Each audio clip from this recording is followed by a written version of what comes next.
Bonjour mes amis, que Dieu vous bénisse tous. Soyez bénis.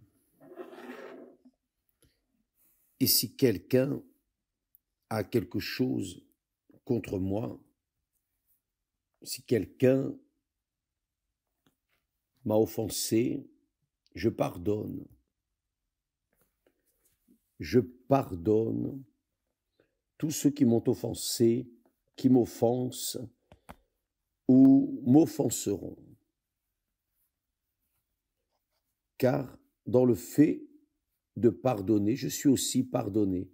Si je ne pardonne pas, je ne serai pas non plus pardonné. Donc, c'est une question d'intelligence, de sagesse.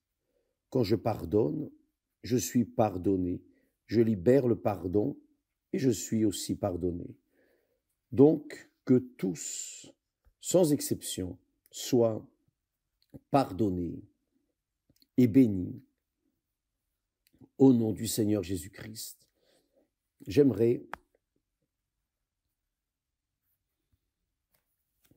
parler encore sur la vérité qui affranchit, la vérité qui se manifeste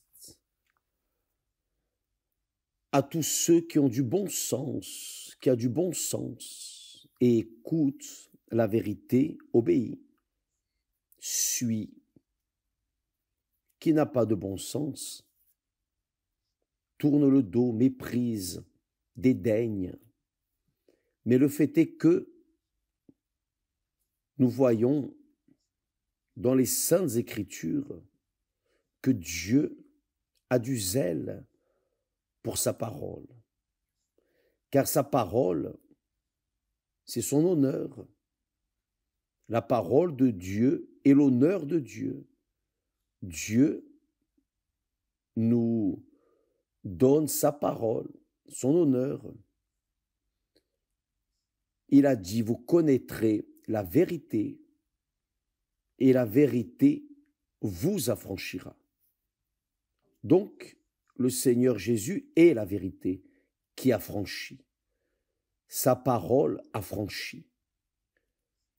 Quand vous lisez la Bible, vous qui avez l'habitude de lire les psaumes qui sont beaux, quand vous lisez les psaumes, vous voyez l'expression du psalmiste qui a été inspiré par le Saint-Esprit et qui, dans les heures amères de la vie, ont fait appel à Dieu, ont invoqué Dieu, ont cherché Dieu, ont cherché, non parce qu'ils le voyaient, non parce qu'ils le touchaient, non, mais ils le cherchaient parce que ils avaient la parole, la promesse de Dieu, la promesse de Dieu, la parole de Dieu, l'honneur de Dieu.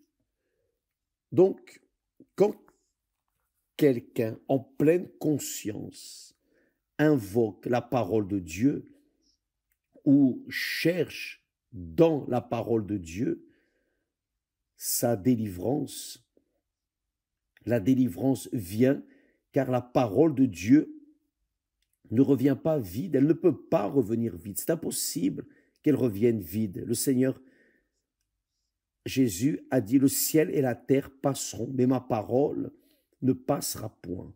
Voyez, Dieu dit cela à son peuple d'Israël, spécialement en ce qui concerne le dernier prophète avant le Seigneur Jésus, 400 ans avant le Seigneur Jésus, 400 ans avant le Seigneur Jésus, est venu le dernier prophète d'Israël. Il est venu comme la voix qui clame dans le désert. Il est venu prévenir, laisser clair la volonté de Dieu pour son peuple. Il a dit,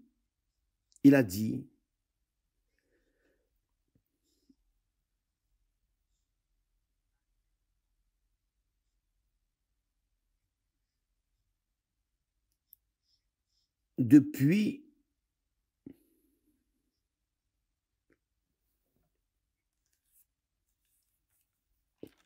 mon nom est grand parmi les gentils, et en tout lieu, on offrira en mon nom de l'encens comme une offrande pure, car grand est mon nom parmi les nations, dit l'Éternel des armées.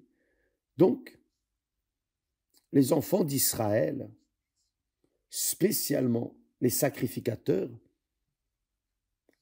travaillaient, servaient Dieu,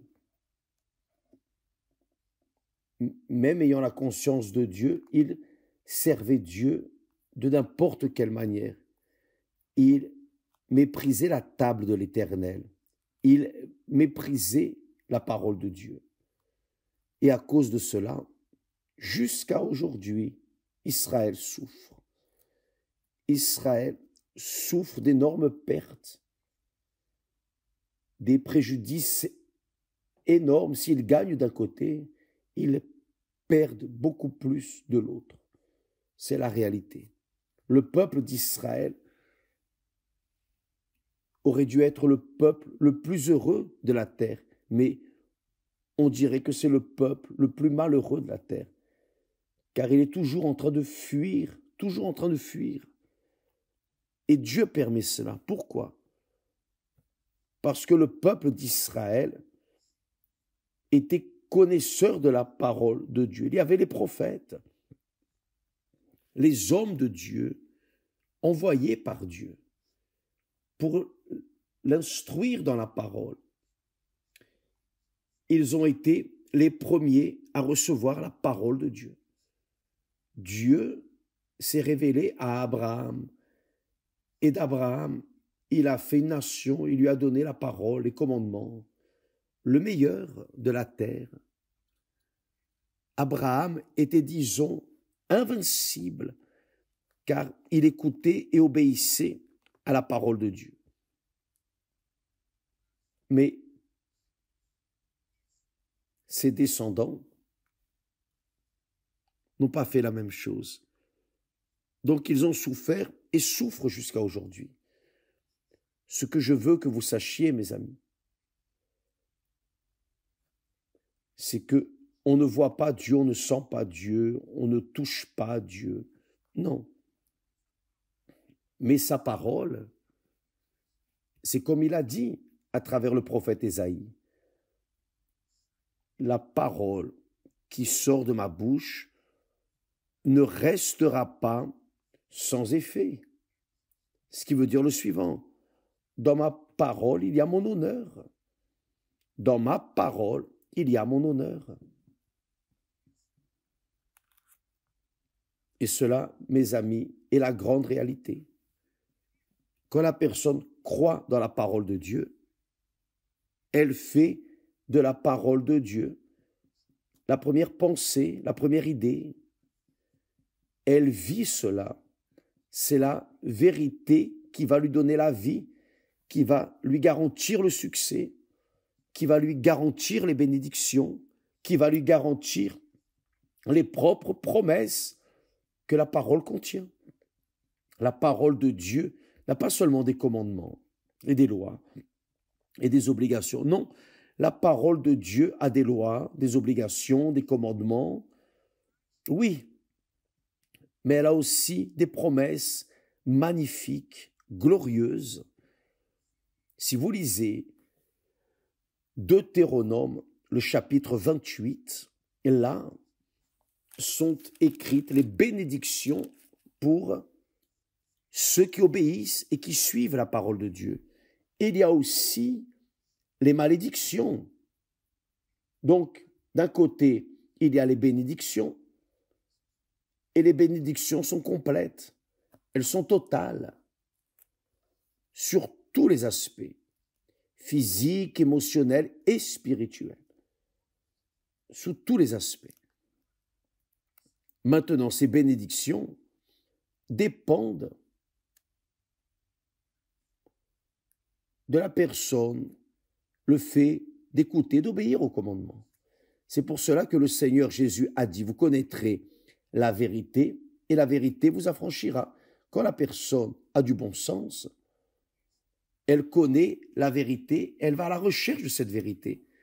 Elle va revendiquer de Dieu cette vérité. D'ailleurs, je veux vous dire que ce dimanche, nous aurons un mouvement de foi dans le monde entier où toutes les personnes qui veulent, qui sont disponibles pour éprouver la parole de Dieu, mettre Dieu à l'épreuve. Faire une épreuve avec la parole, c'est le faire avec Dieu. Et quand on met Dieu à l'épreuve, on voit clairement qu'il existe, car sa parole, c'est son honneur. Sa parole, c'est l'honneur de Dieu. Le Seigneur Jésus est arrivé au point de dire, le ciel et la terre passeront, ma parole ne passera pas. Et saviez-vous que la parole, même si elle n'est pas de Dieu, la parole ne meurt pas, le saviez-vous? La parole ne meurt pas. Elle est comme l'âme. L'âme ne meurt pas. La parole ne meurt pas non plus. Elle ne meurt pas.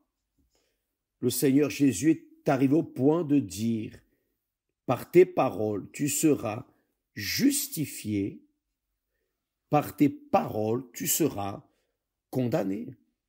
Donc, les paroles que nous prononçons sont pour nous absoudre ou condamner.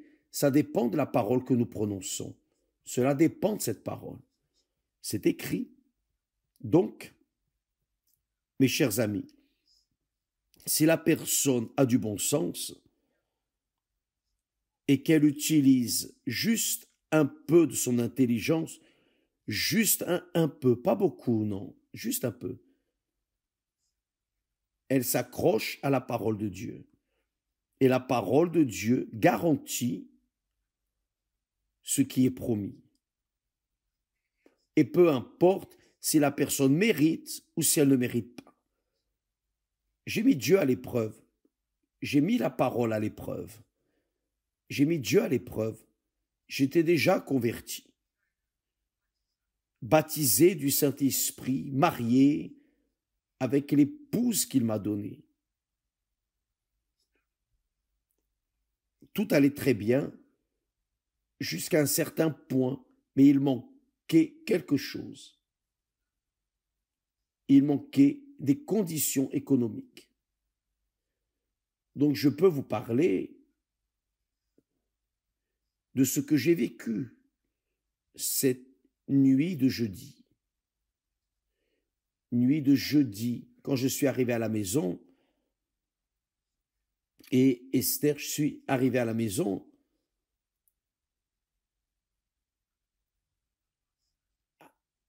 avec l'argent du billet pour le travail. Je n'avais même pas de condition d'avoir de l'argent pour revenir à la maison. J'avais seulement la condition d'aller au travail le vendredi. Alors, ce moment-là, Esther m'a dit, et dire demain, j'ai besoin d'argent. Demain, j'ai besoin d'aller au marché. Il n'y a plus rien, même pas des œufs dans le frigo. Quand elle a dit ça, et que j'avais juste les pièces pour aller travailler le jour d'après, je me suis senti comme un détritus, même étant baptisé du Saint-Esprit, même n'étant pas dans le péché, bien que j'étais en dette envers Dieu en ce qui concerne les dîmes et les offrandes. Et à ce moment-là, c'est-à-dire même en étant en dette, j'ai fait appel à sa parole par la foi et il m'a écouté et il m'a répondu. Il a répondu à ma clameur.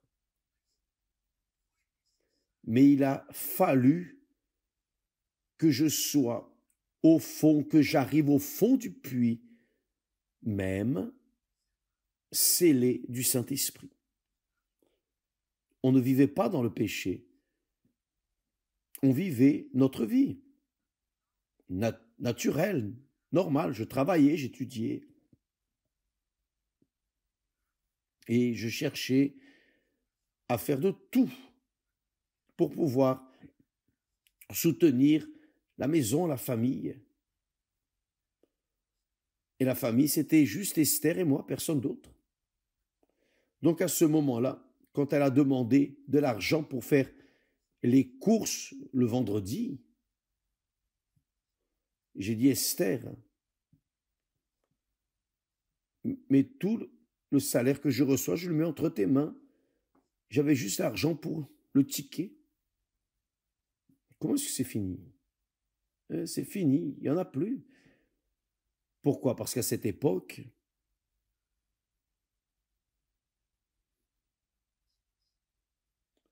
la situation du pays était terrible. L'inflation était là, dans les hauteurs. Donc, l'argent que l'on gagnait suffisait à peine à manger.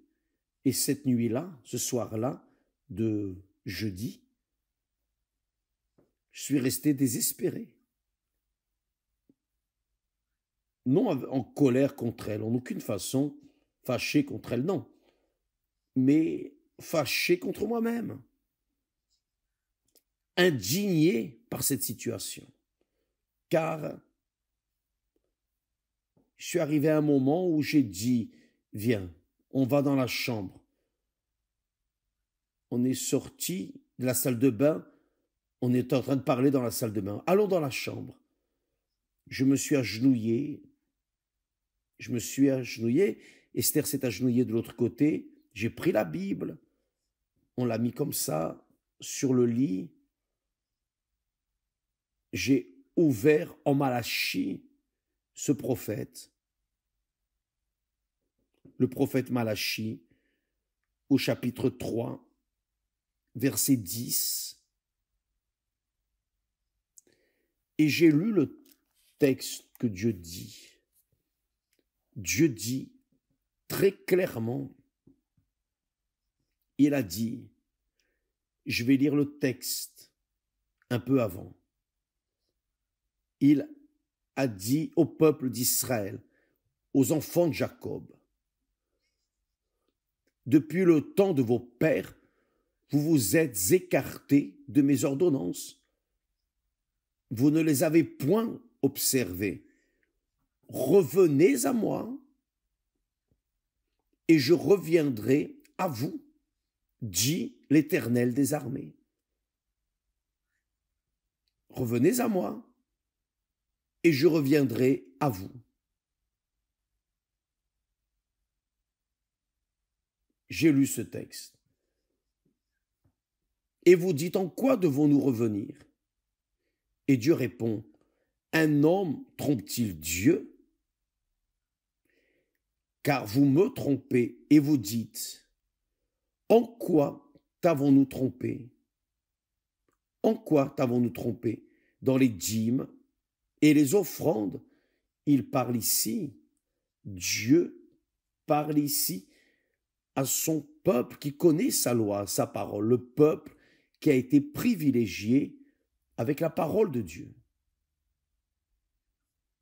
Il ne parle pas à un incrédule, non. Il parle à des personnes qui supposément croyaient et servaient Dieu. Et là, il dit, revenez à moi et je reviendrai à vous. En quoi devons-nous revenir? Il pose cette question, quoi devons-nous revenir? Il dit, un homme trompe-t-il Dieu? Car vous me trompez et vous dites, en quoi t'avons-nous trompé?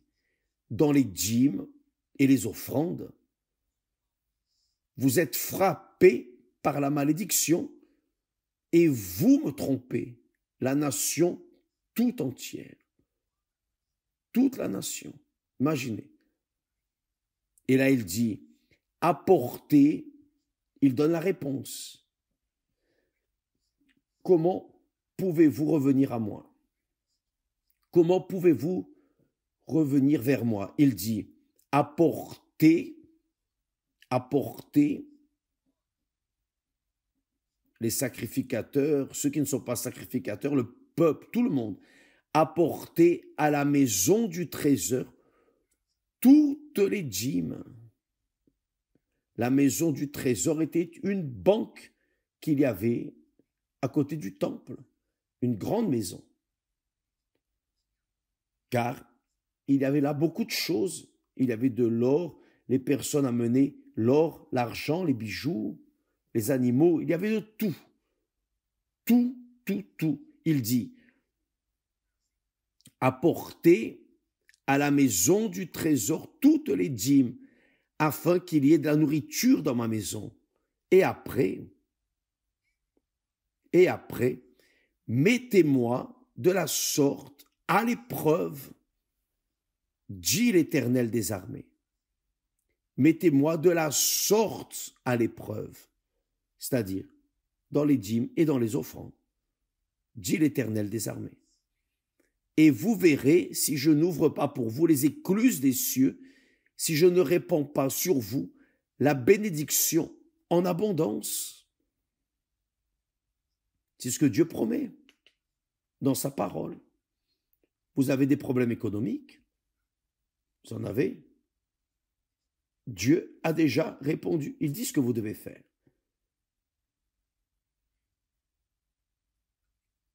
J'ai pris ce texte dans la prière que nous avons faite. J'ai donné les mains à Esther et j'ai prié. Ma prière n'a pas pris 1 minute, car j'étais tellement en colère, tellement dans la honte, car j'avais enlevé Esther de la maison de ses parents avec la promesse de lui donner au minimum ce qu'elle recevait des parents. Et là, j'étais complètement sans argent, ni même pour lui laisser faire les courses le jour suivant.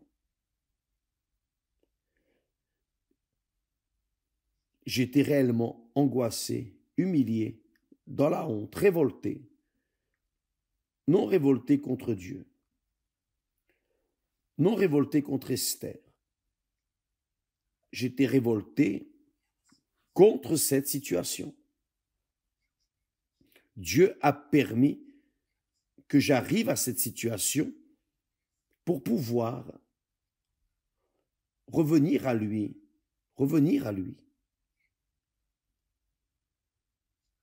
Car j'étais en manque dans les dîmes, en faute dans les dîmes et les offrandes depuis 3 mois. Car je vivais une situation critique. Parfois, je payais les prestations, les engagements, et d'autres fois, je payais le loyer de l'appartement. Donc, un mois, je payais le loyer de l'appartement, l'autre mois, et je ne payais pas les autres choses, et le mois suivant, je payais le loyer, pas les autres choses. J'étais comme ça, comme le pop-corn, sautant dans la casserole, essayant de faire ce que je pouvais. Mais arrivant ce moment, il n'y avait plus rien à faire. Je suis resté désespéré. Cependant, l'avantage, c'est que je connaissais la parole de Dieu. Je connaissais la parole de Dieu. J'ai fait appel à la parole de Dieu. Connaître la parole de Dieu, c'est connaître Dieu. Plus vous connaissez la parole de Dieu, plus vous connaissez Dieu. Vous voulez connaître Dieu? Alors connaissez la parole. Lisez, faites d'elle un manuel de vie. Vous allez savoir comment Dieu agit, comment Dieu réagit, comment Dieu vous voit et comment vous allez voir Dieu. Donc à ce moment-là, j'ai dit à Dieu, j'ai ouvert la Bible à cette page, j'ai mis le doigt souge, j'ai mis sur les Saintes Écritures, j'ai dit, Seigneur, c'est écrit. C'est écrit. Le Seigneur a dit, apportez à la maison du trésor toutes les dîmes, afin qu'il y ait de la nourriture dans ma maison. Dieu n'a pas besoin d'argent, de nourriture, mais il a donné sa parole. Il a dit, si nous sommes fidèles dans les prémices, car les dîmes, ce n'est pas seulement 10%. Non. Si vous prenez, juste pour que vous ayez une idée, si vous prenez 10%, 10% de votre salaire, de tout ce qui vient entre vos mains, et que vous l'utilisez pour vous, et que vous prenez 90% restant, et que vous l'amenez à l'église, Dieu n'accepte pas. Dieu n'accepte pas.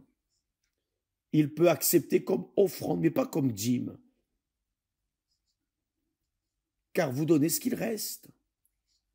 Le restant, même si le restant est plus grand que les prémices. Je ne savais pas cela. Je ne connaissais pas cette réalité. Je recevais mon salaire, je payais mes comptes, j'honorais mes engagements les plus urgents. Et la vérité, c'est que je ne savais pas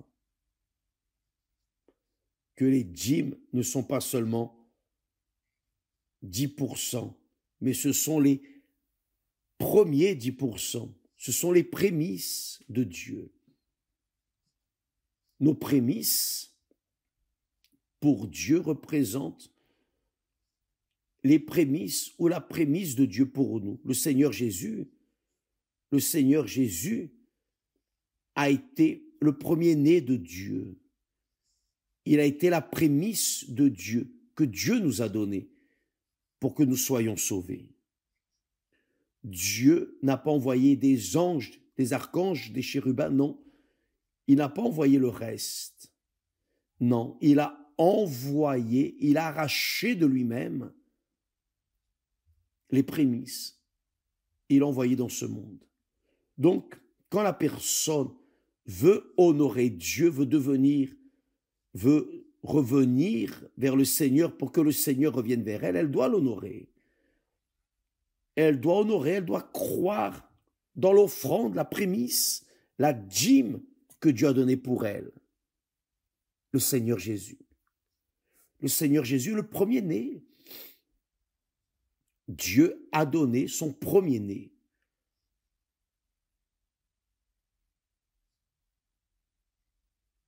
Le seul, l'unique qui est devenu le premier pour que nous puissions être sauvés. Donc j'ai dit à Dieu, c'est écrit.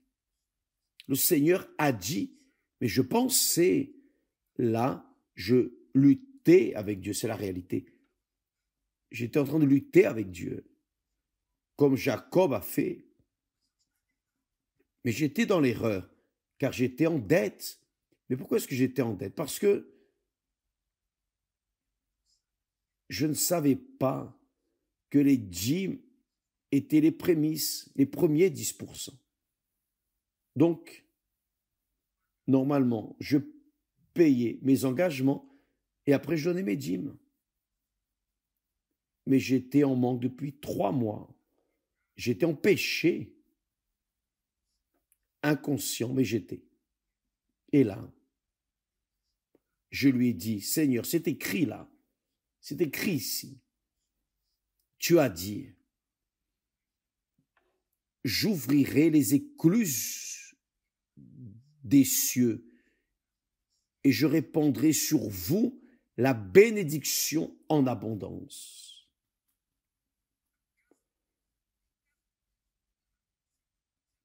Même la maison du trésor ne sera pas suffisante pour recevoir ce que tu déverserais. Mais maintenant même, en ce moment, tu vois ma situation. J'ai juste l'argent pour le ticket pour aller travailler demain. Même pas pour revenir. Je ne sais pas ce que je vais faire, mais je dois me débrouiller pour trouver de l'argent pour revenir à la maison. Et Esther a besoin de faire des courses. Le frigo est vide, il n'y a que de l'eau. Et j'ai demandé, Seigneur, cela, c'est le Seigneur qui l'a dit ou c'est l'homme qui l'a inventé? Comment vais-je savoir que c'est le Seigneur qui a dit ça? Comment vais-je savoir que c'est vrai? Comment vais-je savoir que c'est vrai? Que c'est le Seigneur qui a dit? Il n'y a qu'une manière. Le Seigneur doit l'accomplir dans ma vie. Et je ne te demande pas des richesses, de la gloire. Non, je demande juste le pain quotidien. J'ai dit tout cela si révolté en moins d'une minute. Quand je priais, j'ai vu qu'Esther a ouvert les yeux, elle a pensé, il y a du feu qui va descendre, on va mourir. Mais je ne me préoccupais pas de ça, ce qui arriverait. J'étais très révolté, très humilié, dans la honte, car personne ne croyait en moi. Et maintenant arrive le moment où il manque de la nourriture. Ah non, où Dieu est, où Dieu n'est pas, où il est véritable, où il est menteur. Comment vais-je savoir que ce qui est écrit, c'est lui qui l'a dit?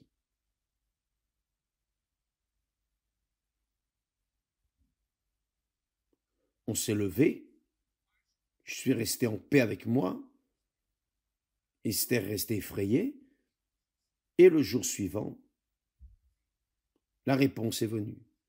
Le jour suivant, la réponse est venue aux alentours de 13 heures. Et là,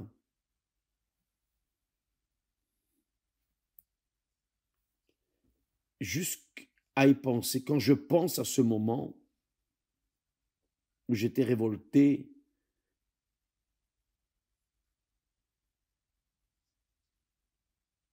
quand je pense à la réponse de Dieu, elle a été excellente. Quand je suis rentré à la maison, vers 18 heures, je suis arrivé avec des sacs pleins de nourriture, de la viande, tout ce qu'Esther aimait. Et dès ce jour, plus jamais,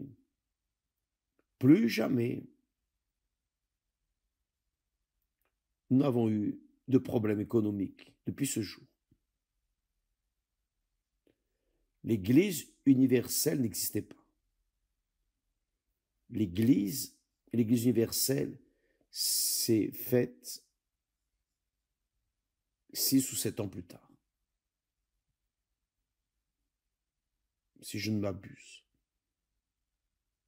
Mais à partir de ce jour, les portes, les écluses du ciel se sont ouvertes. Et je vous dis cela, mes amis. Ce n'est pas pour que vous m'applaudissiez, non. Je veux que vous applaudissiez vous-même. Je veux que vous appreniez à utiliser la vérité qui délivre. La vérité qui délivre. Ce dimanche, nous faisons une convocation générale pour ceux qui ont des problèmes de maladie, d'infirmité économique, emploi, pour qui va mal, qui a mal aux jambes, quel que soit le problème. Le Seigneur Jésus a porté nos maladies et nos infirmités. Que devons-nous faire?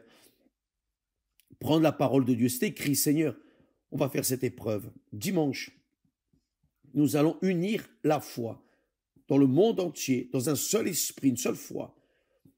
Nous allons faire une clameur afin de délivrer ceux qui croient dans la parole de Dieu. Les délivrer de la misère, que ce soit de la maladie, de l'infirmité, que ce soit du diable, de la malédiction, du gros œil, de la jalousie, quel que soit votre problème, nous allons faire une épreuve avec Dieu ce dimanche. Et cela, évidemment, j'invite ceux qui croient dans la parole. Apportez votre Bible pour que vous puissiez mettre le doigt sur les promesses de Dieu et revendiquer avec nous ce qui est écrit. Vous croyez? Ce dimanche, dans toutes les églises universelles, dans toutes les réunions. Donc, ce dimanche sera le dimanche de délivrance complète et totale. Que ce soit des maladies, des infirmités, de la misère, quel que soit le problème. Nous allons connaître, nous allons expérimenter la vérité qui a franchi. Vous croyez cela? On va faire cela ce dimanche, d'accord? Que Dieu vous bénisse tous. Donc ça ne sert à rien de rester là, pleurnicher, réclamer, se lamenter et chercher la commisération des autres. Non, Dieu veut revenir à vous. Mais d'abord, vous allez devoir revenir à lui. Revenez à lui, il va revenir vers lui. Allez avec toute la force, tout ce que vous êtes, tout ce que vous avez, toute votre vie.